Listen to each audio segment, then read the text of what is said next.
Guys, എല്ലാവർക്കും സുഖമല്ലേ? ഇന്ന് നമ്മൾ സിമ്പിളായിട്ടും അത്രയ്ക്ക് ഈസി ആയിട്ടും ആദ്യമായിട്ട് പാചകം ചെയ്യുന്നവർക്ക് പോലും സിമ്പിളായിട്ട് ചെയ്യാൻ പറ്റണ ഒരു സ്നാക്കാണ് കേട്ടോ റെഡിയാക്കാൻ പോണേ. 3 മുട്ട എടുത്തിട്ടുണ്ട്, അതൊരു ജാറിലേക്ക് പൊട്ടിച്ചൊഴിക്കാം.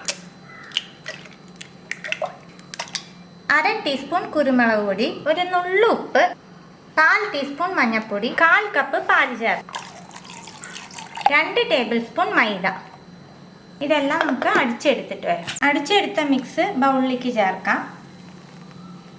ഇതിൽ കുറച്ച് മല്ലിയില ഇടുന്നുണ്ട്. ഇത് മാറ്റി വെച്ചിട്ട് ഒരു മിക്സ് റെഡിയാണ്. 6 മുട്ട വേവിച്ചെടുത്തിട്ടുണ്ട് കേട്ടോ. അതിൽ 1 മുട്ട വേവിച്ചപ്പോൾ പൊട്ടിപ്പോയി, പകുതി മാത്രം എടുക്കാം നമുക്ക്. ഈ മുട്ട 2ആയിട്ട് മുറിച്ച് ഇതിലെ മഞ്ഞയും വെള്ളയും തന്നെ മാറ്റാം. വെള്ളയും മഞ്ഞയും തന്നെ മാറ്റി വെച്ചിട്ടുണ്ട്. ഇനി നമുക്കൊരു ഫില്ലിങ് റെഡിയാക്കാം. പാനിലേക്ക് 1 ടേബിൾ സ്പൂൺ ഓയിൽ ചേർക്കുന്നുണ്ട്. എണ്ണ ചൂടാവുമ്പോൾ ഒരു സവോള ചെറുതായിട്ട് മുറിച്ചത്, കുറച്ച് വേപ്പില. സവോള ഒന്ന് വാടിക്കിട്ടിട്ട്, ഒരുപാട് വാടണ്ട, ഒന്ന് നല്ലോണം സോഫ്റ്റ് ആയാൽ മാത്രം മതി. സവോള നല്ലോണം സോഫ്റ്റ് ആവുമ്പോൾ ഈ മിക്സിലേക്ക് കുറച്ച് ഉപ്പ് ചേർക്കാം. നമ്മൾ എല്ലാറ്റിലും ഉപ്പ് ചേർക്കുന്നുണ്ട്, അപ്പോൾ ഓരോന്നിലും ഉപ്പ് ചേർക്കുമ്പോൾ ശ്രദ്ധിച്ച് ചേർക്കണേ. ഒന്ന് മിക്സ് ചെയ്യാം. 1/2 ടീസ്പൂൺ കുരുമുളക് പൊടി, 1/4 ടീസ്പൂൺ മഞ്ഞൾപ്പൊടി. ഒന്ന് മിക്സ് ചെയ്യാം. മാറ്റി വെച്ചേക്കണ മുട്ടയുടെ മഞ്ഞ ചേർത്ത് കൊടുക്കുന്നുണ്ട്. ഇതിലൊരു കഷ്ണം വെള്ളം വീണുണ്ട് കേട്ടോ, ആ പൊട്ടിയ മുട്ടയുടെ ആയിരുന്നു. നല്ലോണം ഉടയ്ക്കുക. മുട്ടയുടെ മഞ്ഞ നല്ലോണം ഉടച്ച് കൊടുത്തു വിട്ടാൽ അപ്പോൾ ഫില്ലിങ് റെഡിയായി. ഇതിൽ കുറച്ച് മല്ലിയില ഇട്ട് ഫ്ലെയിം ഓഫാക്കിയിട്ട് ഈ മിക്സ് ഒന്ന് തണുക്കട്ടെ. ഫില്ലിങ് തണുത്തുണ്ട് കേട്ടോ. ഇനി ഓരോ മുട്ടയുടെ മുകളിലും നമുക്ക് കുറച്ച് ഫില്ലിങ് വെച്ച് കൊടുക്കാം. ഫില്ലിങ് വെച്ചതിന് ശേഷം ഒന്ന് നല്ലോണം അമർത്തി കൊടുത്തോളൂ കേട്ടോ. മുട്ടയുടെ മഞ്ഞയല്ലേ, അങ്ങനെ അമർന്ന് കിട്ടും നമുക്ക്. ഇതുപോലെ എല്ലാ മുട്ടയിലും വെച്ചെടുക്കാം.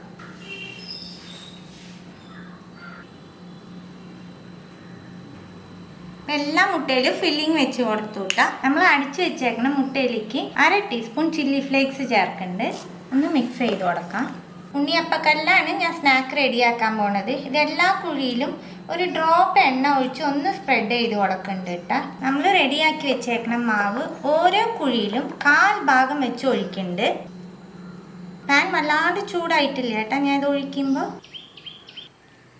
ഓരോ കുഴിയിലും നമ്മൾ റെഡിയാക്കി വെച്ചേക്കണ മുട്ട വെച്ച് കൊടുക്കാം.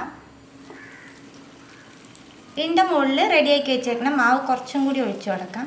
ഇത് നമുക്ക് കറക്റ്റ് എടുക്കാൻ പറ്റും കേട്ടോ. ഒന്ന് സ്പൂൺ വെച്ച് ഒന്ന് മുറിച്ച് കൊടുത്താൽ മതി. നമുക്കൊന്ന് അടച്ച് വെച്ച് കൊടുക്കാം. നമുക്ക് ഒരു ഭാഗമായിട്ട് മറിച്ചിട്ട് കൊടുക്കാം. അപ്പം എല്ലാം നമ്മൾ മറിച്ചിട്ട് കൊടുത്തു. ഇതിൽ ബാലൻസ് വന്നേക്കണമൊക്കെ ഞാൻ എടുത്ത് മാറ്റുന്നുണ്ട് കേട്ടോ. സൈഡിലുണ്ടായതൊക്കെ ഞാൻ എടുത്ത് മാറ്റിയിട്ടാ. നമുക്കിങ്ങനെ സ്പൂണിൽ എടുക്കുമ്പോൾ തന്നെ വരും. മുട്ടയല്ലേ, അത് തന്നെ ഒട്ടി പിടിക്കുക ഒന്നുമില്ല കേട്ടാ. ആയിണ്ടാവും. നമുക്കിതിന്ന് ഓരോന്നായിട്ട് എടുത്ത് മാറ്റാം. എല്ലാം റെഡിയാക്കി എടുത്തു കേട്ടാ. മുട്ട വെച്ചിട്ട് ഒരു വെറൈറ്റി ആയിട്ടുള്ള സ്നാക്കാണ്. എല്ലാവർക്കും ഒരുപാട് ഇഷ്ടമാവും, പ്രത്യേകിച്ച് പിള്ളേർക്ക് കിട്ടാം. അപ്പം എല്ലാവരും ട്രൈ ചെയ്ത് നോക്കണേ. ട്രൈ ചെയ്ത് നിങ്ങളുടെ ഫീഡ്ബാക്കൊക്കെ അറിയിക്കുക. പുതിയ റെസിപ്പി ആയിട്ട് അടുത്ത വീഡിയോയിൽ കാണാം. See you. Bye.